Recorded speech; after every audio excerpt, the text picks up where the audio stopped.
This episode is brought to you by Amazon Prime. There's nothing sweeter than baking cookies during the holidays. With Prime, I get all my ingredients delivered right to my door, fast and free, no last-minute store trips needed. And of course, I blast my favorite holiday playlist on Amazon Music. It's the ultimate soundtrack for creating unforgettable memories. From streaming to shopping, it's on Prime. Visit Amazon.com/Prime to get more out of whatever you're into. This episode is brought to you by AWS. Amazon Q Business is the generative AI assistant that can securely understand your business data, summarize results, and streamline tasks. Learn what Amazon Q Business can do for you at aws.com/learn more.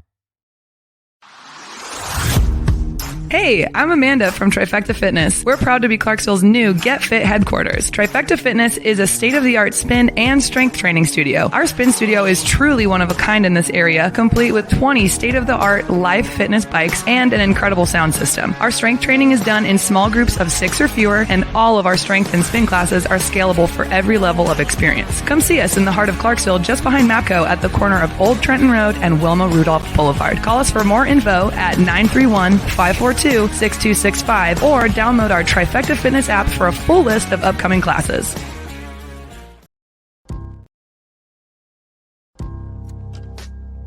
In October 2019, Arlington, Texas was chosen to be the home of a new national museum, unlike any other. The National Medal of Honor Museum will be a unique home of military history. The 100,000 square foot museum will house exhibits, archives, and artifacts relating to the 3,500 U.S. troops who have been awarded the medal, the nation's highest honor for valor in combat. The museum will have 31,000 square feet of galleries dedicated to U.S. troops who have received the award. The museum CEO, former Navy SEAL and NASA astronaut Chris Cassidy, said the museum will focus on education as much as preservation. The building will have 5 areas dedicated to Medal of Honor winners from the Army, Marine Corps, Navy, Air Force, and Coast Guard. The main gallery will be located in a central plaza under a 25,000 square foot slab of steel, which will appear to be suspended in midair. It will be supported by 5 pillars. Black Rifle Coffee is a corporate sponsor of the museum, as are the Dallas Cowboys. The museum's board also includes over a dozen major corporations and 6 Medal of Honor recipients, including David Bellavia, Patrick Brady, and Britt Slabinski. Army Staff Sergeant Bellavia was awarded the medal for clearing an entire house by himself on November 10, 2004, as a squad leader in support of Operation Phantom Fury in Fallujah, Iraq. He killed 4 enemy fighters and wounded a 5th in close quarters battle. Army Major General Brady flew and coordinated the evacuation of 51 seriously wounded men during a firefight in Vietnam in January 1968. Slabinski, a Navy SEAL chief and team leader, led a rescue team of SEALs during Operation Anaconda in Afghanistan in March 2002. Slabinski and his team flew to a mountaintop ambush site to rescue Petty Officer First Class Neil Roberts, who had fallen from the back of a helicopter. Slabinski led the team through almost constant combat against an entrenched Taliban force. Along with the board members, former presidents Jimmy Carter, Bill Clinton, George W. Bush, and Barack Obama serve as honorary directors. The museum is expected to open to the public in late 2024.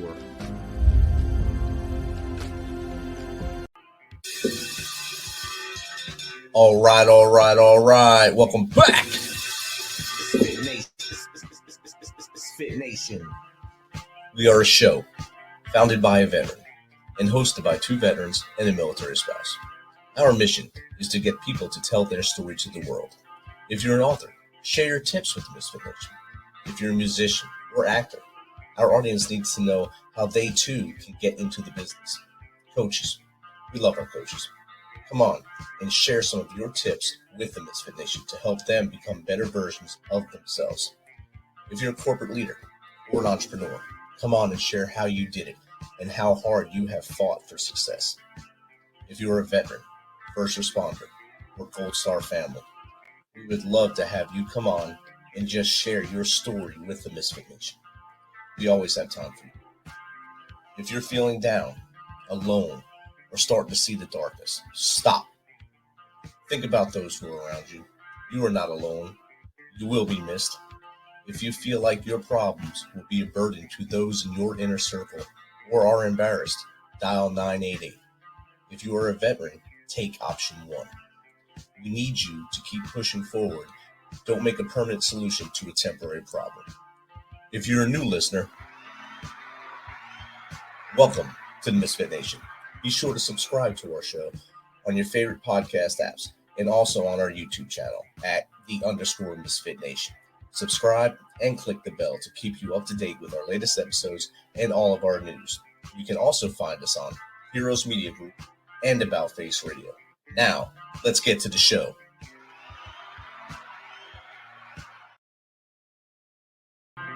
All right. Welcome back. We have a good one tonight, y'all. We have two guests, a power couple, I like to call them, since they've been together so long. Both of them basically the same kind of upbringing on dairy farms, but they they met each other early in life before Ron went in the Air Force for 22 years. He was Air Force F-4 pilot. And his leadership and command experience, he leverages that to build strong teams. His wife, Marty, leverages her 35 years of federal government experience to build strong workplace cultures. Together, they are certified life performance coaches and leadership trainers and keynote speakers through John C. Maxwell Leadership Certified Team. They are inspiring and helping other couples experience the wholesome satisfaction of overcoming various challenges. Everyone has either experienced challenges or will soon, and how we overcome those challenges. As God strengthens us through adversities, He will provide opportunities for us to pass our experience forward. So without further ado, let's welcome Ron and Marty Cooper to the MisFitNation. Welcome, Ron and Marty. Rich, thank you. It's great to be with you and your audience. It's awesome to have the both of you on here. I was reading about both of you growing up on the farm in different states, of course, and that's not an upbringing that a lot of people link into each other right away with. My wife grew up on a farm in West Virginia. I grew up in the inner city in New Jersey, so it's two total polar opposites. And when we met, it was Yankee versus Southern, basically, and that's how I was introduced to everyone. He's the Yankee, and I know you two have a way better experience and a way better story, and I'd love for you to share that with the MisFitNation now. No, thank you, Rich. And I'll just tell your listening audience, there's a possibility I'll talk a little bit more than Marty, but that is not, I can promise you, a matter of having a male-dominated marriage. But Marty is my consummate partner.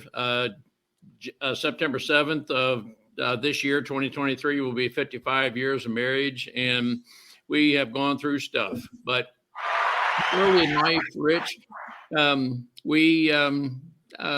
was one of those people that believed, and as I think back, it's in the context of words matter, but I believed I was dumb, stupid, undateable, and just different things like that. And but I saw an air show at Andrews Air Force Base. It was the Thunderbirds and the driving or flying the F-100. And I was fascinated by that. I just thought, whatever it takes, I want to do just that. And several years later, and I was just did not want to tell a lot of people about it because they didn't want anyone to tell me I can't do it. I was very fortunate to be able to get an aerospace engineering degree, after which I entered the Air Force, and I graduated the top pilot in my pilot training class, and I got the F4, and Marty supported me all throughout then, as she still does. I'll just say very briefly, Marty and I chair flew, we call it, as I studied emergency procedures and the like. But Marty and I were each raised on dairy farms, and I suppose in some ways that was what maybe attracted each other to us to some degree. But Marty was then, as she still is, a really nice looking gal. And it took me 18 months to gather the courage to ask her for a date because I didn't want to be rejected one more time. But Rich, that's a very quick summation. That's outstanding. And it shows a little bit of your resilience to save up that time to ask her to go out with you on a date. And now all these years later, you're still together. So I congratulate you on the longevity of the marriage. It's not something we see often. And I think that's amazing. No, thank you. And I just appreciate Marty. And as I say, we've been through stuff, and we've been separated by military assignment, remote assignments, and she kept the home going. And And I know, Rich, you know exactly what that's about. And but I really applaud Marty and all spouses, male or female, by keeping the home family together while the military personnel is deployed. Oh, definitely. And I thank my wife all the time. We'll hit 30 years next year, 29 years just a few weeks ago. So, and most of that time I was gone because of global war on terrorism. Basically, I was gone almost all the time, and she kept the house up and still does now. I just come home and say hello and do what she says. You're very wise. You do it. I try to do the right things. And sometimes I say the wrong stuff, but we all understand what happens when that goes on. Well, if your wife is like Marty, it's just a matter of you say the wrong stuff, do the wrong thing, I'll just kick your butt, and we'll move on. That's exactly right. And I've learned that lesson over the last 29 years the hard way, I guess. Yes. So what was your motivation in starting the Cooper culture? Our motivation, Rich, was largely because Marty and I have worked with, or we've been in various organizations where the culture is good and you really like going to work. And then there's some other times the culture is not good. People are not loyal to each other, and your supervisor may not fully trust you, know you, and so forth. We thought, Marty and I are the type people that when there's harmony at home and harmony in the workplace and harmony at church, if you're go to church, there's virtually nothing that we can't together overcome. And in the context of the military life, there's an alarming rate of veteran suicides, and it's a matter of us. I'm going to use the term. It's an oversimplification, but it's stinking thinking. But yet, there are some people who just can't get beyond whatever it is, whatever life encounter they're encountering. But Rich, that's somewhat of a long answer to culture. That's when the culture at home, work, and church is in harmony. There's virtually nothing we together can't work through. And we have a podcast we call Overcomers Overcoming. And that podcast features those who have overcome anything in life, any life encounter. And we like to feature those who have overcome so that we can help others know that there's a solution to anything that you're encountering. That's outstanding. And I like that you said harmony at home, harmony in the workplace, and harmony at church as well. The three pillars of life, faith, God, family, country, depending on which order you put them in. And everyone likes to say those things, but do they really mean them? And I can feel you really mean them. And to have all those in sync and in harmony, that really helps you to just guide through life and stay forward and not look back and say, oh, we should have done this differently. You learn from those mistakes and keep pushing that culture forward. Yes, and I'll just say very briefly, Rich, that when I say in harmony, it's not to say that everything, each in those three environments is going to be right. There are times in our marriage that, yes, Marty and I may throw a shoe at each other. And at the workplace, we encounter stuff, a tough decision, whatever it may be. And who knows, there may be something in church, but it's not long term. And it's we work together, and some of what we do involves critical thinking, and we just know that together, that's a very operative word for us, Rich, together, we'll be able to work through virtually anything. There are multiple solutions to any and all life encounters. Just a matter of thinking into it, think through it, and together, once we know that we are in this together, we'll work through it, no matter what the life encounter is. Exactly. And you said encounters. What kind of roller coaster of life encounters have you guys overcome together? I mean, you've had a long time together. I'm sure you've had a lot of them. If you can just throw a few out here. I'm going to, Marty, you want to start out by just describing some of our life encounters? I think being separated, we were married when we were 21 and 23, and I was not raised. Well, no, I shouldn't say that. My brother and nephews were in the service, but I don't think I understood the service like what Ron was going into. So that was a learning experience, a growing up experience. I can tell the story, that he kept saying to me when we were stationed at Homestead, "You're really depending on me too much." And I said, "Because I like to be independent. Man, I've got the go ahead to be independent and do what I want to do." So, but I've enjoyed the Air Force. And when he talked about retiring and doing the Cooper culture, I thought, what do we do? How do we do this? And we took the personality, the DISC, if you're familiar with DISC, the DIS and C, the personalities, the D being dominant, I being inspirational, and S supportive, and C cautious. I felt like we could put that into the Cooper culture and show companies how they could do an assessment and work with their people to help their people get along. So, and we've had some funny stories. It's not been all gloom and doom. We have some very funny stories, and humor, I think, is a big part of our marriage. And humor, I think, helps a lot of relationships grow. If you can smile at the end of the day, you're gonna have disagreements every day. No two people have the same mindset all the time, or the same idea. So you're gonna have disagreements. But if you can laugh at the end of the day, say I love you, and go to bed and wake up and say I love you before you go to work, I think everything works out fine that way. You're always gonna have those arguments, or I guess misunderstandings amongst each other is a better way to put it. But it's better to deal with it instead of let it fester and let it grow into something a lot worse. And Rich, you just hit on one factor that has kept Marty and me together. Actually, is what brought us together, and it's helped us stay together. Communication.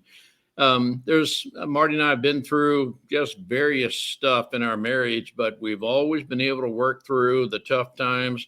And I honestly look forward anytime we're separated, even for a few hours, just to get back with Marty, compare notes.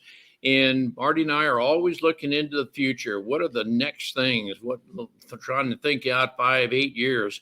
What are some strategic objectives that we are working toward? So we're always working towards something. And that communication, Rich, is one of the things that has really kept us going. Definitely. And when I first, me and my wife eloped first, and then we had our Hollywood wedding later on. But my Uncle John, he was probably my youngest uncle. The one thing he told me was just listen to each other. It's the only thing he told me. Just listen to each other and communicate. That'll keep your marriage going. And we both listened to him, and we heard what he said, and we kept that in our minds and our hearts through just the last 29 years. And we're doing pretty well. So I think his advice really helped us out a lot. No, I think you're right on target, Rich. And when you mentioned Uncle, there were 4 men who were very instrumental in my early life. My uncle is one of those 4, and he was very accepting of me, albeit I was probably very awkward. In fact, some people referred to me as his shadow. I was always with him, but he accepted me however awkward I was. But he was one of the 4 men who, not formally a mentor, but he reached out to me and he helped me through some, let's just say, some difficult times accepting myself in an early age. It's always good to have that, at least one rock that you can lean on. And you wound up with not just your uncle, but you also have Marty too. And Marty has you as well for the last 5 decades. So I think you were blessed with that. No, I definitely am, Rich. And one of the things that we try to create with companies, help them to develop and sustain that good culture to where, you can be loyal to each other. We just have the bond that I'll never talk negative about you before first talking with you. Social media, sometimes I refer to that as a faceless, voiceless organization where if I don't like you, I may just make a snide comment on social media. And those are the kind of things that can just culturally tear a company apart. It can just ruin the lives of people. And those are the kind of things we want to create, a culture to where we will be loyal to each other, integrity. Those are the kind of things that we want to make sure we can do the very best we can to make sure that we are in this together, supporting each other. Oh, definitely. And as long as you're supporting each other and creating that culture, and like you said, social media, I like to call those people keyboard commandos that are on social media, because a lot of them will just sprout out something on their keyboard because they feel tough because they're protected by the screen, I guess. But they won't say anything to someone in person. Most of them don't even like to talk to people in person. That's a thing that we're losing through social media, is interpersonal relationships, and being able to look someone in the eye and say, hey, I don't think you're doing that right. You should do it this way, or maybe you should try a different way to maybe approach things. And we've really lost that with the advent of social media. And then, of course, COVID really destroyed a lot of interpersonal relationships as well. No, and you're right on target, Rich. And one of the things we help companies do is that in spite of the fact we may necessarily be geographically separated, we can still be together. And how do you bring that closeness together? I will say, and I suspect you can say the same thing, Rich. Those of us who have served in the military, there are very few organizations as good and close as the military in some cases. In many cases, it is our loyalty, our closeness with each other that literally can save a life or not. And so I admire the military and the camaraderie we had in our fighting units. And there are very, very few, in my experience, very few civilian organizations that have that close camaraderie. But you can have it if that's what you want. And Marty and I, through personality assessments, leadership training, we can help bring that about. And that's what the Cooper culture is about. That's awesome. And what are some of the strengths of the Cooper culture? Well, the strength, I think, Rich, is we can help organizations through a proprietary method determine any leadership failings you may have. That is, a person, let's just say it's a COO, CEO, might just say, my company is just not functioning at its peak, and I'm not really sure what it is. We, through a leadership assessment, can help determine what are some of what we believe to be leading causes that are not, or that are maybe factors in the organization not functioning as well as you want it to. There's sometimes that I just don't feel like we're there, but I'm not sure exactly what the cause is. We can help determine the cause, and what we do is work a solution. And through our work, we like to partner with organizations, and we don't want to come in if we can avoid it with just a one hit, one observation, leave a report and leave. Rather, we hope we can earn the right to partner with you. And we know growth is a continuous venture, and you set your mind to growth. It is continuous. It's not the one or a couple of weeks, couple of months, but it's continuous throughout life. So that's one of the strengths I think we have, Rich, is to help organizations to learn each other. And if you're a for-profit organization, I know that it could take $65,000, give or take a little bit, to replace an employee. So you want to try to keep employees, and employees will leave a company more so because of people than money. If the organization is just toxic, people leave organizations like that, and we help organizations to avoid the toxicity, or, to say it in a more positive way, develop the culture where people just truly want to be there. They enjoy working, and we're all working together. The strategic objectives are set, and we know each other through our strengths. We know our weaknesses, and we hire people based on those strengths and weaknesses to where we complement each other as a team. I'll just say very briefly, it's a truism in our marriage. Marty and I are very different, but in complementary ways. Marty complements my weaknesses. That's awesome to have that complementary relationship. You said something good there about the camaraderie, and my first job when I came out the military, it took me a year to find a job. Someone would hire me, not asking, thinking that I wanted more money than I wanted. I just wanted to get out of the house and work.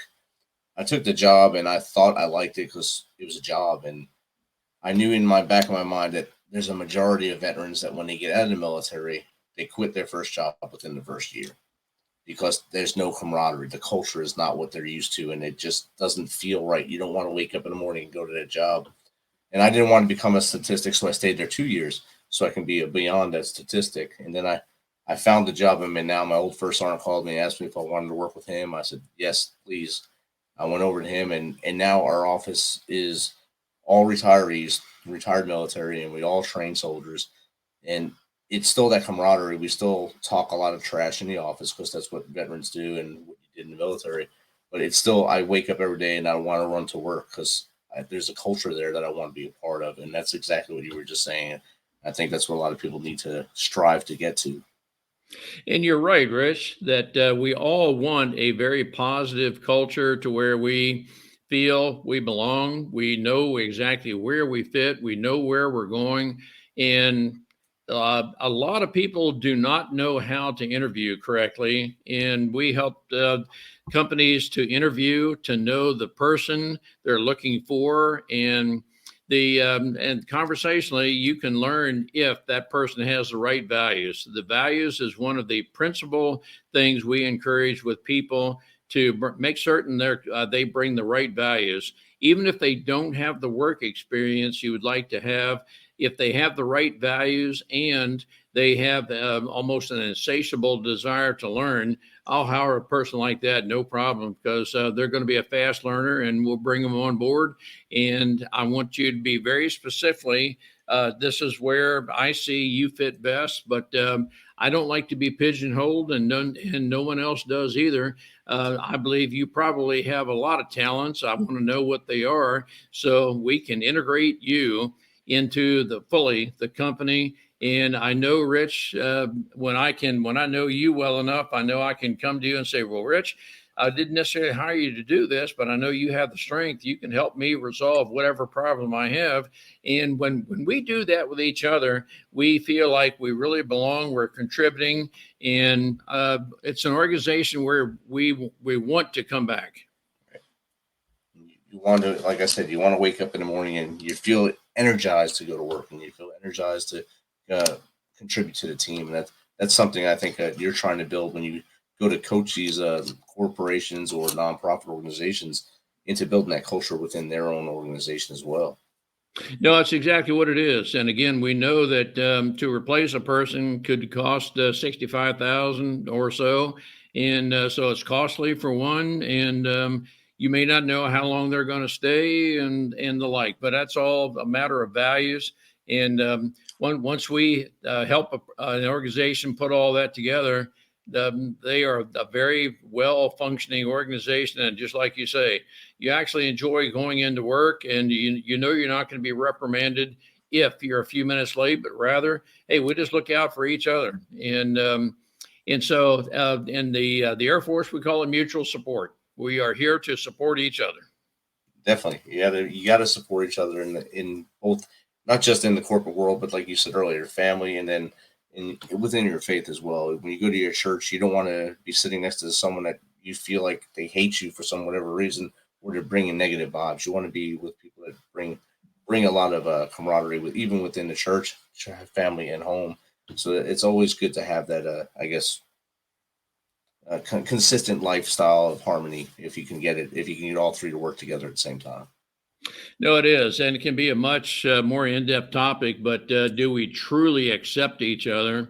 And I may be very different from you. And, I know there's some images of a fighter pilot, just rude, obnoxious, and all this kind of stuff. But, okay, well, maybe there's some redeeming quality in those of us who are kind of thing. But can we be accepting of each other? Exactly. My best friend in life, he retired from the Air Force just 2 years ago now. And I was going to go in the Air Force, but the recruiter moved, so I went to the Army. He went to the Air Force, and went two completely different paths. But we both went to each other's retirement ceremonies, and we support each other the whole time through our whole careers. Even though he got lobster and steaks and I got MREs, but we still support each other the whole time. Okay. Yeah, exactly. And, we can shuck and jive with each other about Army, and you're on the ground in the tent eating crickets. And yes, we're country clovers and all this kind of, just hoo-ha.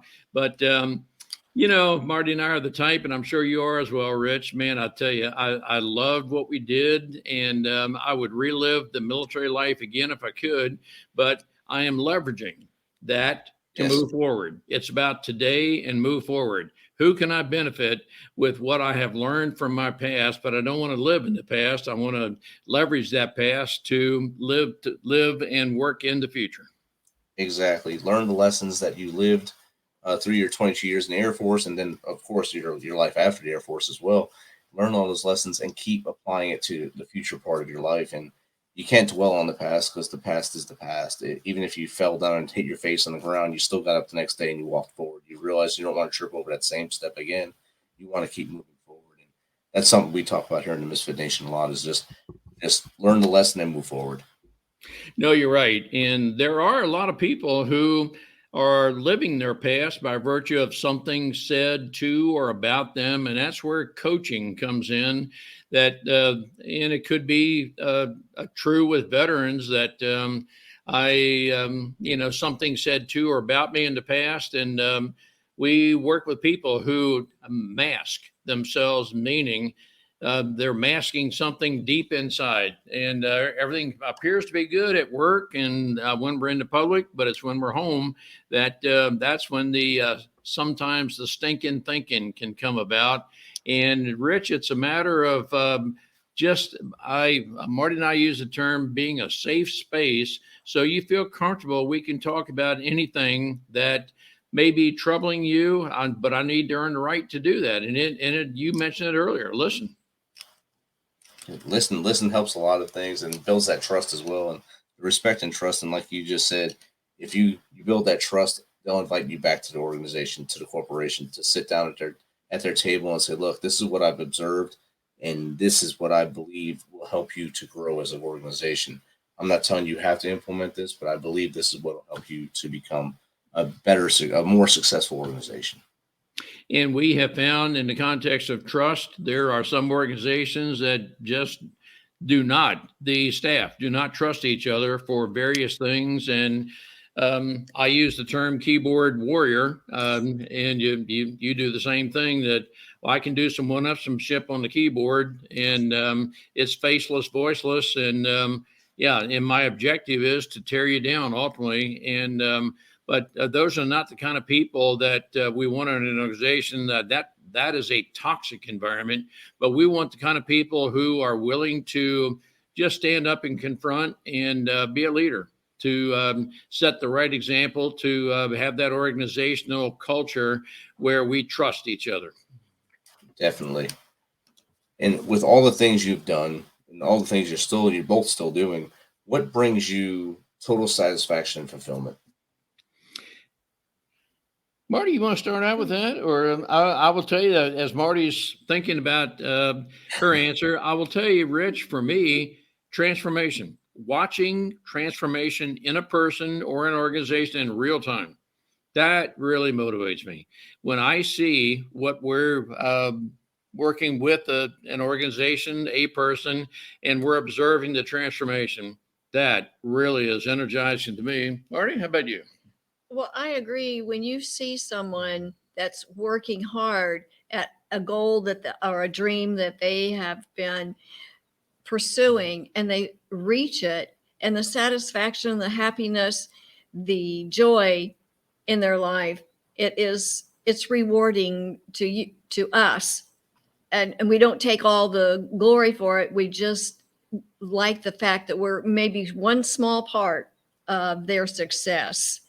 So that is it. And with our overcomers overcoming, and you hear what people have been through, and I sit there and I listen to them and I think, oh my gosh, I can't believe this. I just can't believe. And they're successful. They found a way to get over it and move forward. Outstanding. And if you guys can give 3 tips to someone that either is building a business or going through stuff in life or something in their faith, 3 tips for them to bounce from that and go forward, what would that be? I think a lot of people, in some cases, Rich, are not certain of their purpose. And that's one of the things that Marty and I help people work. Do you know your life purpose?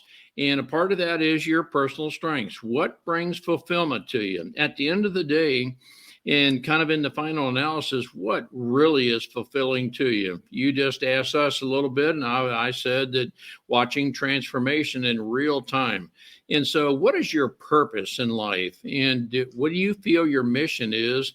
What are you good at? And if you are faith-based, you may have spiritual gifts, and those are different than talents, but everybody has strengths. Everyone has talents. We work with people who would say, I'm not sure I have any strengths. No, everyone does. It is a matter of working with those people to determine what those strengths are. Let's build on those strengths. And it may be that you starting a business is what brings a total fulfillment. I will tell you that Marty and I will never mention the word retirement. We have merely transitioned from a remunerative job into what we're doing now. And we love working with people, businesses, and we're doing what we want to do, when we want to do it, with whom we choose to do it, and loving life. And so if starting a business, if doing something like that is something that you want to do, I want to encourage those who have that desire, but they may not know their purpose. Work with those who know who you are, know your strengths, and know what brings fulfillment, and build on those strengths. And you can design a business, and then of course you want to help that person determine what makes them unique from others. And in a lot of cases, it's a personal relationship, your personal involvement with those people.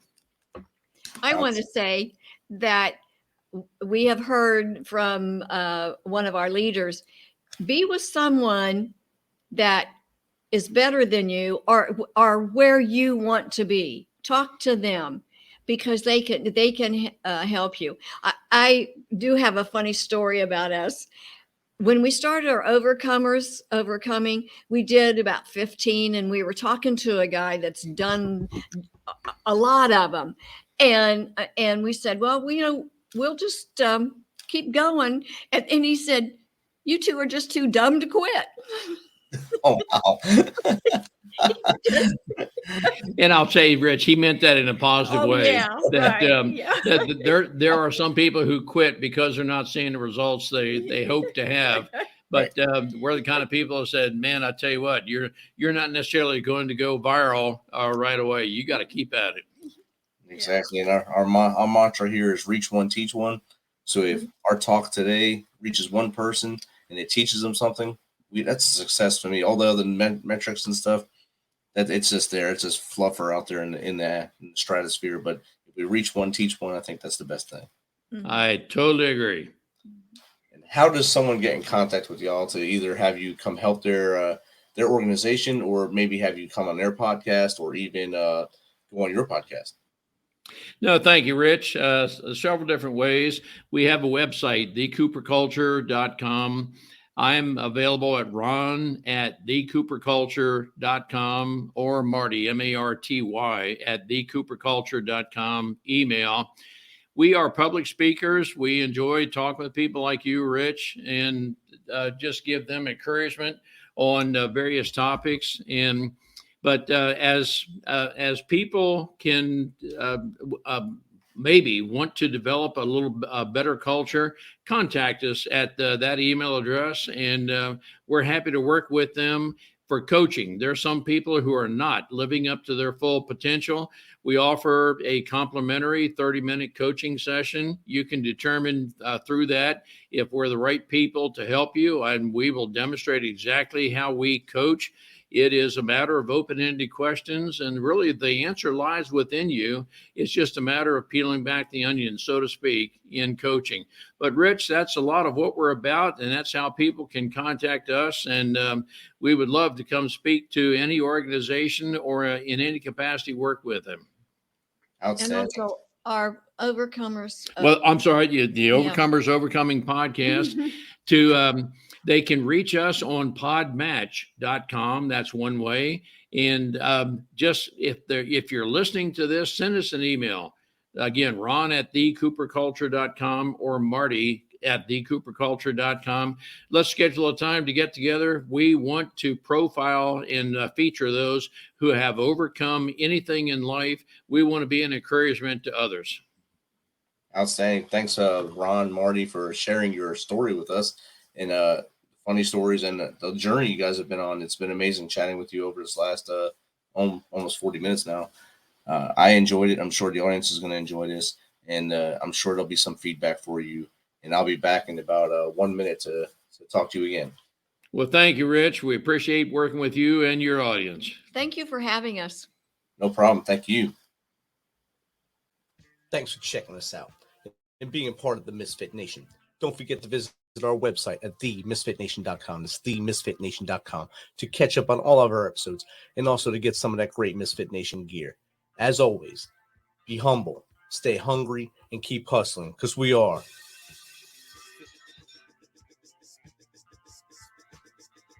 Misfit Nation.